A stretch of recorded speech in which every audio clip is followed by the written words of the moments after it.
마가복음 6장 30절, 로 33절, 53절로 56절입니다.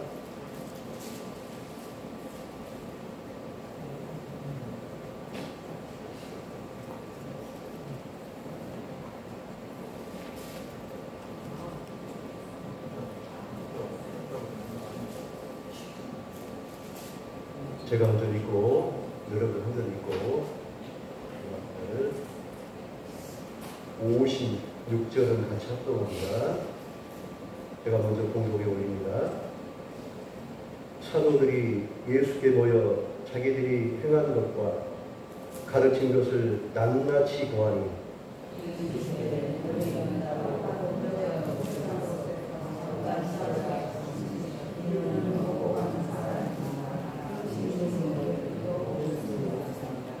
이에 배를 타고 따로 한적한 곳에 갈새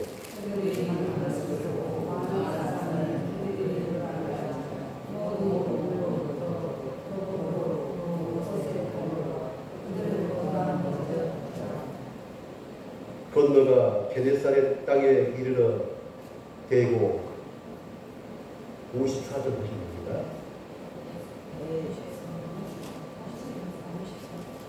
54절 읽으시면 됩니다.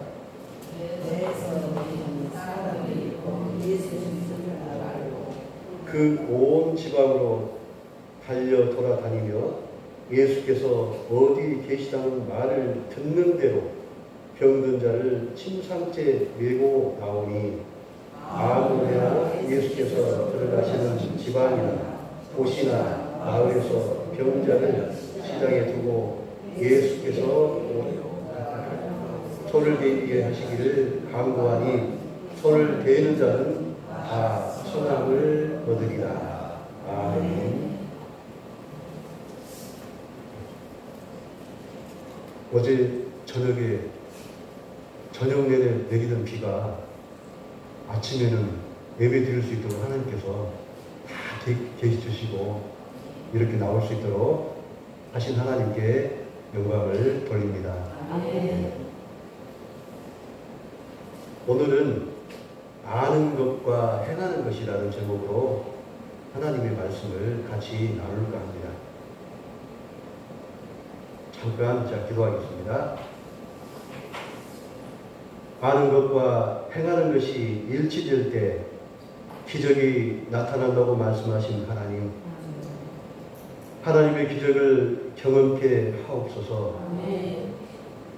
그것은 하나님의 진리의 말씀에 바로 서는 것입니다. 주님의 말씀이 나의 삶의 등불이 되게 하소서. 주님의 말씀이 나의 구원이 되게 하옵소서. 말씀이 육신이 되어 이 땅에 오신 예수님 이름으로 기도합니다. 아멘.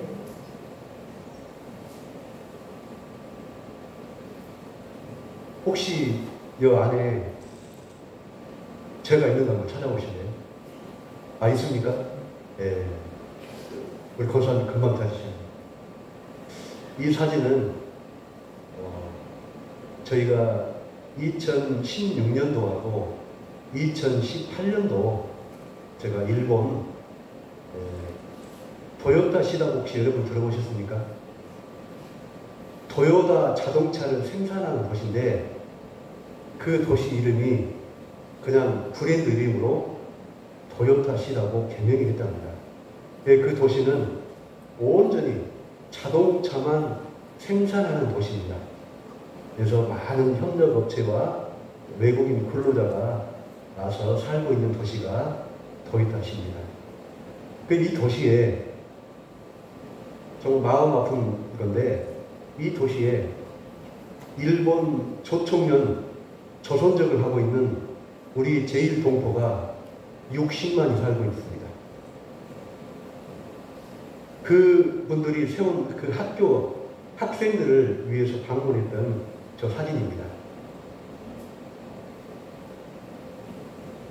이 두 분은 정말 제 마음속으로 존경하고 사랑하는 우리 목사님이십니다. 이분은 태생이 대전분인데 아주 시골 교회에서 섬겨고 아주 시골 교회에서 교회 성장을 했던 사모님하고 대전에서 둘이 만나서 일본을 또 사랑하는 마음, 긍휼한 마음이 있으셔서 일본으로 선교를 떠나셨던 선교사 부부입니다. 저는 2016년과 2018년 두 번에 거쳐 일본 도요다시와 고베, 오사카를 방문했던 경험이 있습니다. 2016년은 광주 양림 선지동산의 선교사 기도 모임을 통해 저희 부부는 일본의 도요다시의 메구미 교회 이성로 담임 목사님을 알게 되었습니다. 선교사님 부부는 대전의 작은 교회에서 오빠, 동생 하다가 마음 따스운 오빠를 사랑하고 오빠는 마음씨 착한 동생이 좋아서 결혼까지 했다고 합니다. 부부 선교사님의 마음 가운데 타 민족을 사랑하는 하나님의 음성을 듣고 확신을 가지기까지 3년의 몸부림이 있었다고 합니다.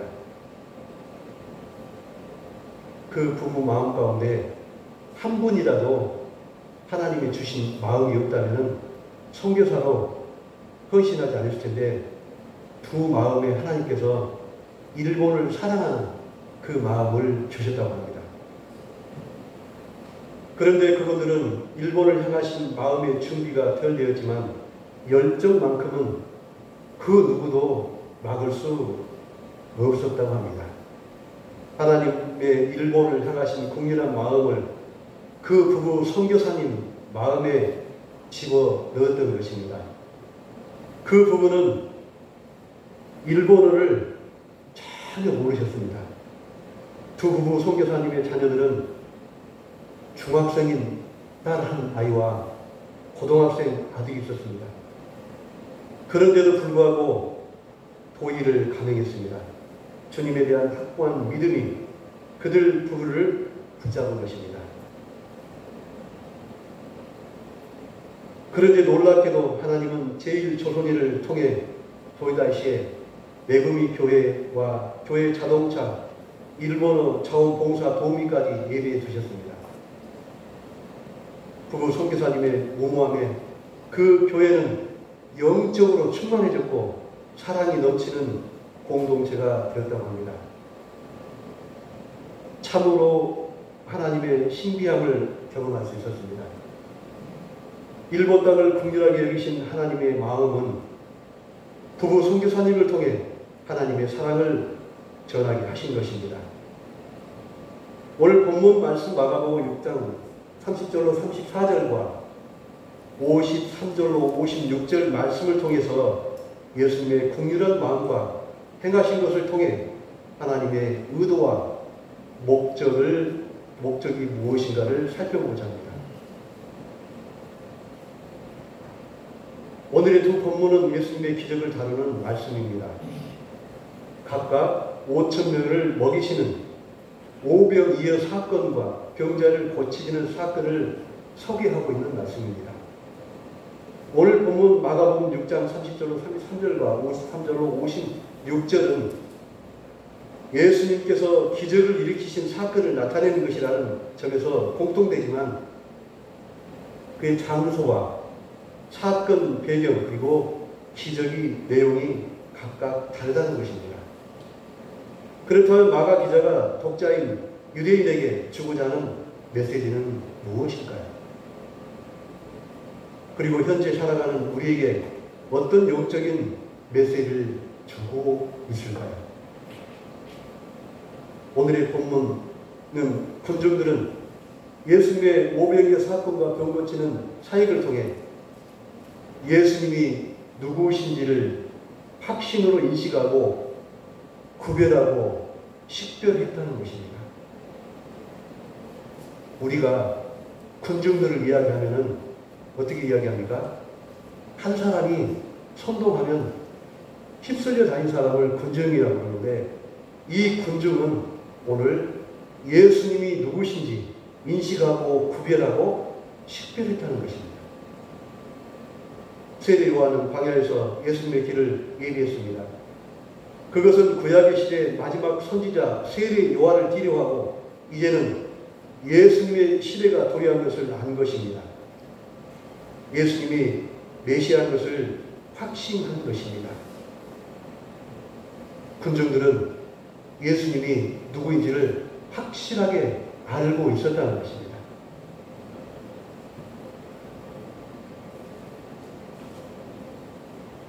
오늘 보면 30절에 34절 티아즘 구조의 분석을 보면은 30절과 34절은 A와 A-로 31절과 34절을 B와 B-로 32절과 33절을 C로 분석할 때 제자들이 예수님께 돌아와 예수님께 보고하는 이 내용을 담고 있습니다. 30절에 앞서서 30절, 6절에 보면은 제자라는 표현을 쓰고 있습니다. 30절에는 사도라고 사용하는 것을 보아 마가는 두 개념 사이의 차이를 염두에 두지 않고 단어의 뜻에 따라 사용하고 있다는 것입니다.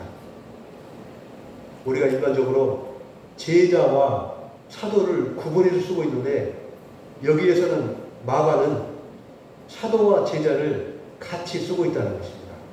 혼용해서 쓰고 있다는 것입니다. 일반적으로 신약에서 제자는 예수님께서 부르셔서 공생애를 함께했던 12제자를 이야기합니다. 제자는 어떻게 이야기한다고요? 예수님과 공생애했던 같이 활동했던 사역했던 제자들을 일명 예수님의 제자라고 합니다. 그분들을 12제자라고 그러잖아요. 제자라고 합니다. 그리고 예수님의 부활하심을 경험한 사람들을 일컫는 단어입니다. 즉 제자는 지상에 예수님의 증언이라 한다면 사도는 부활하신 예수님의 증언이라는 것입니다. 제자와 사도의 부르심이 이렇게 구별됐는데 마가복음에서 마가는 구분을 안 했다는 것이에요. 마가 기자는 6장에서 제자와 사도를 혼용해서 사용한 것은 소위 12제자는 예수님과 함께 공생애를 보냈으며 동시에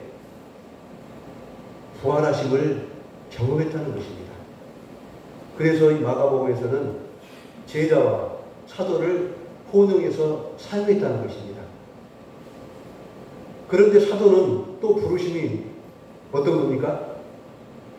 부르심을 받아 파송한 제자를 사도라 이야기합니다. 여러분은 우리 교회에 앉아 계시지만은 예배드리고 나갈 때 하나님이 세상으로 파송한 사도라는 것입니다.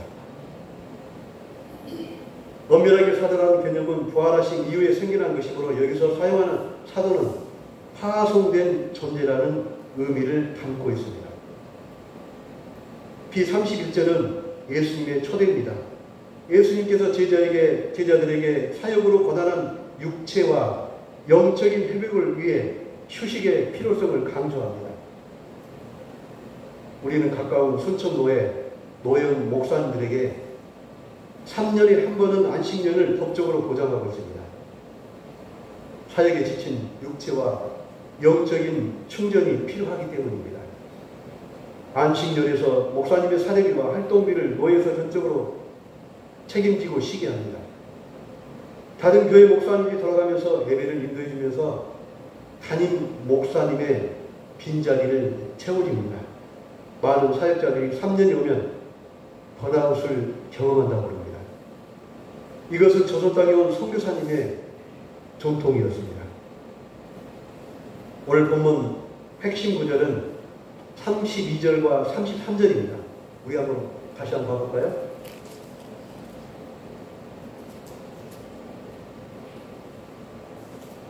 (32절부터) 33절 같이 합독합니다.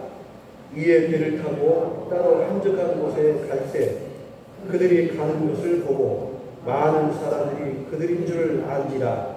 모든 고을로부터 도보로 그곳에 달려와 그들보다 먼저 갔더라. 아멘. 33절에 보면은 참 정확히 이야기가 나와 있습니다.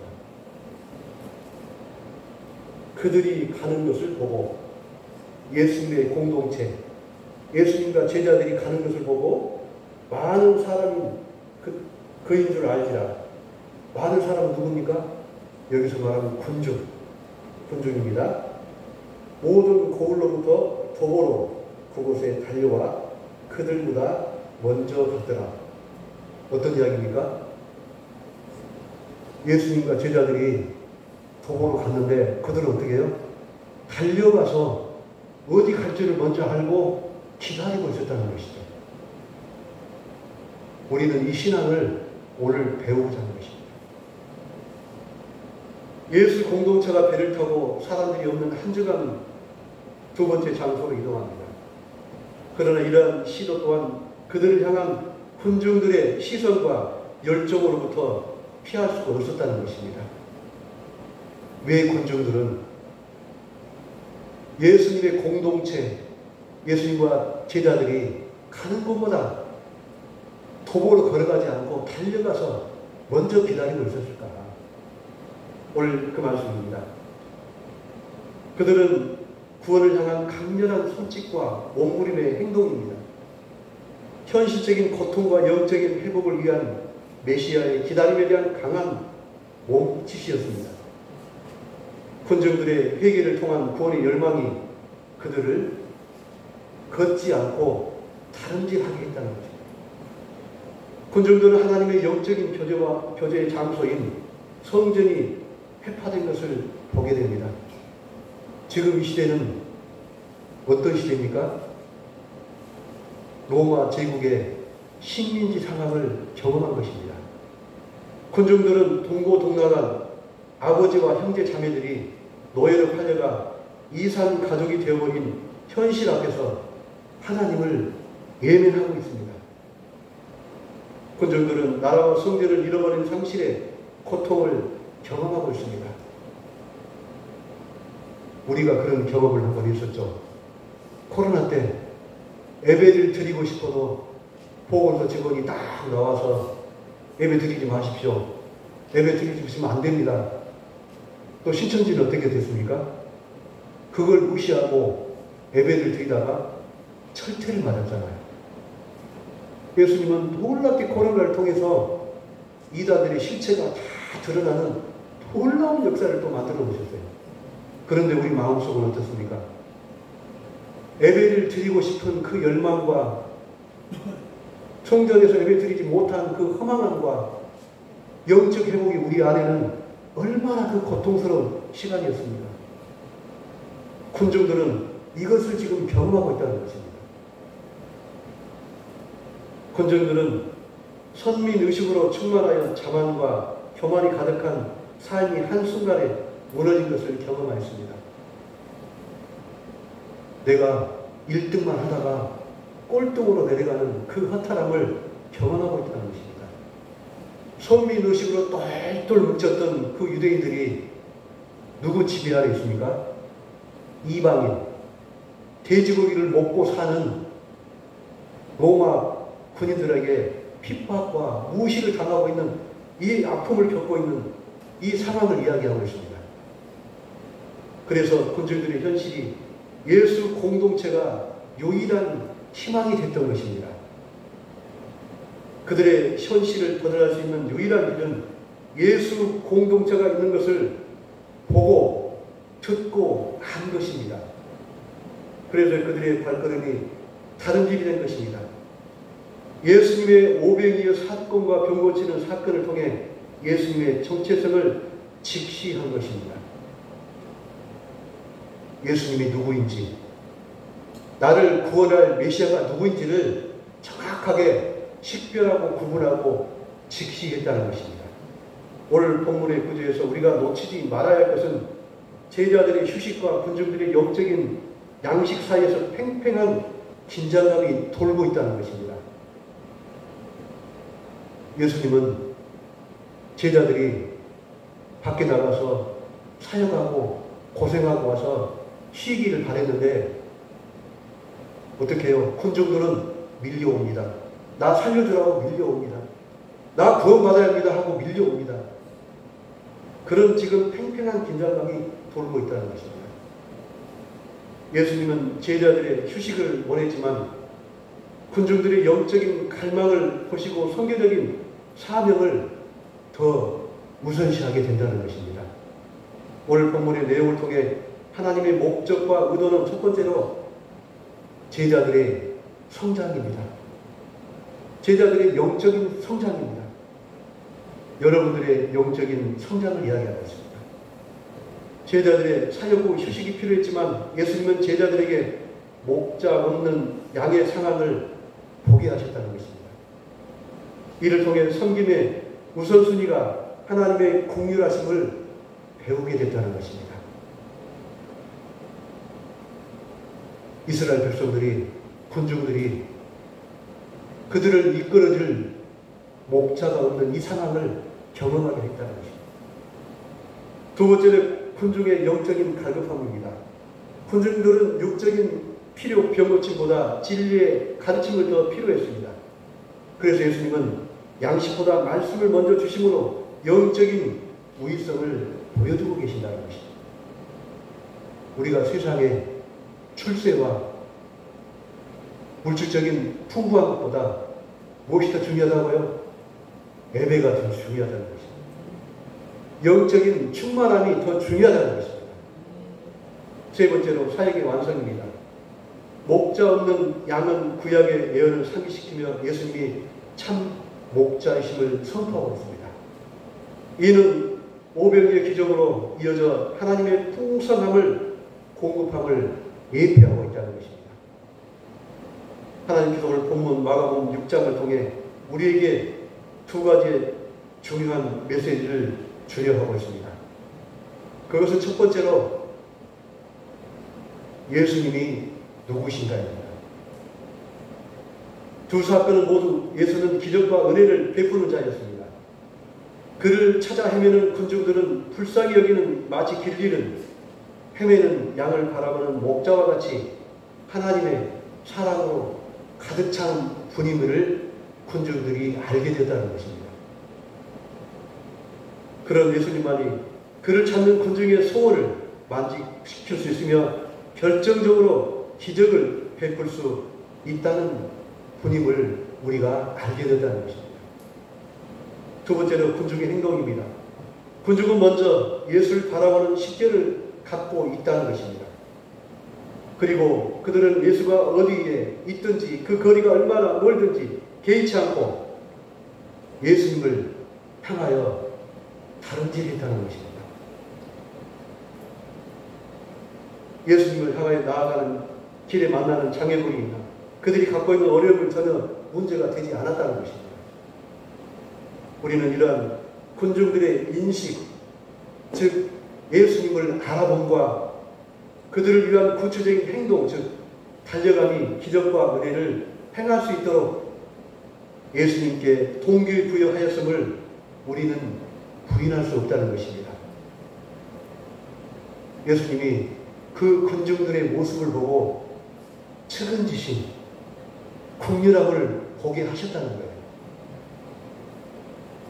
예수님의 은혜와 놀라운 기적은 오직 예수님만 할 수 있지만 그것을 위해 우리가 할 일은 우리가 예수가 누구인지를 알아보고 그분께 우리가 달려가는 것입니다. 예수님을 알아보는 능력, 즉 아는 것과 행하는 것이 함께 이루어질 때 비로소 우리 안에 기적이 일어난다는 것입니다. 알면서 멈춰지는 것이 아니라 알므로 예수님께 달려갈 때 우리 안에 성령의 충만함으로 우리가 기도하는 모든 것들이 이루어지는 놀라운 역사가 일어난다는 것입니다. 여러분 삶 속에 무엇을 바라보고 달려가십니까? 저는 오늘 하나님의 말씀을 되어냈습니다. 말씀을 묵상하며 오늘 말씀 속에서 하나님께서 나에게 주시는 울림이 무엇인지 1분 동안 묵상하게 된 우리의 작은 입술을 열어서 작은 소리로 함께 기도하기를 원합니다. 기도합시다.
하나님께서는 우리에게 중요한 메시지를 주고 계십니다.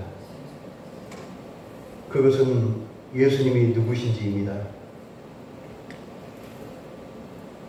하나님, 우리 공동체가 예수님이 누구인지를 직시하기를 원합니다. 예수님이 어떤 분인지를 분별하기를 원합니다. 우리의 구원의 충고자 되신 예수님이 누구이신지를 기억하기를 원합니다.